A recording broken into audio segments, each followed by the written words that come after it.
Praise the lord. అందరికీ వందనాలు తెలియజేస్తున్నాను. ఈరోజు దేవుడు ఇచ్చినటువంటి వాగ్దానం యెషయా గ్రంథము 43వ అధ్యాయం 19వ వచనంలో రాయబడినట్టుగా, ఇదిగో నేను ఒక నూతన క్రియ చేయుచున్నాను, అది ఇప్పుడే మొలుచు. దేవుడు నీ జీవితంలో అంతా ఒక నూతనమైన కార్యం చేయబోతున్నాడు, అది ఇప్పుడు ప్రారంభం అవుతుంది, నువ్వు భయపడబోతున్నాడు. నువ్వు అనుకుంటున్నావు కదా, ఇది ఎలా ప్రభా, ఇది ఎప్పటికీ ఏ రీతిగా ఇది అంతమవుతుంది నా సమస్య, లేకపోతే ఇది నిజంగా ఇది ముగుస్తుందా లేదా, ఈ సమస్యకి పరిష్కారం ఉంటుందా లేదా అని నువ్వు అనుకుంటుంటే దేవుడు అంటున్నాడు, నేను ఒక కొత్త కోణములో నుంచి నీకు ప్రారంభాన్ని, ఒక గొప్ప ఆరంభాన్ని నీకు ఇవ్వబోతున్నాను.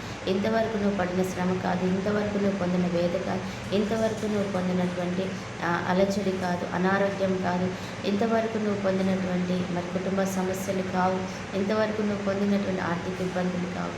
వాటినన్నింటినీ తొలగించి వేసి ఒక కొత్త ఆరంభాన్ని నీకు ఇవ్వబోతున్నాను, ఒక కొత్త ఆశీర్వాదాన్ని నేను ఇవ్వబోతున్నాను, భయపడకు అంటున్నాడు అనమాట.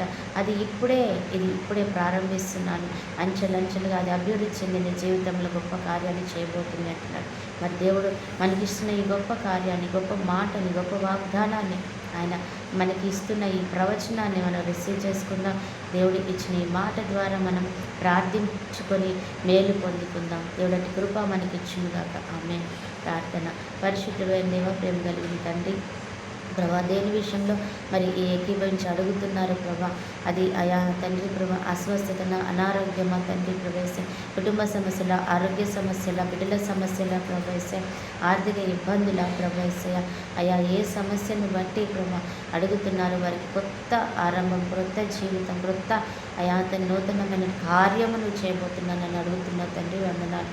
కృప ఇచ్చినందుకు వందనాలు. మరి దీర్ఘాయుష్ కృప కాపుతున్న క్షేమం, ఆరోగ్యం, సమాధానం ఇచ్చి నడిపించుకోమని యేసు శ్రేయస్ అర్థించి అడిగి వేడుకుంటున్నాం తండ్రి.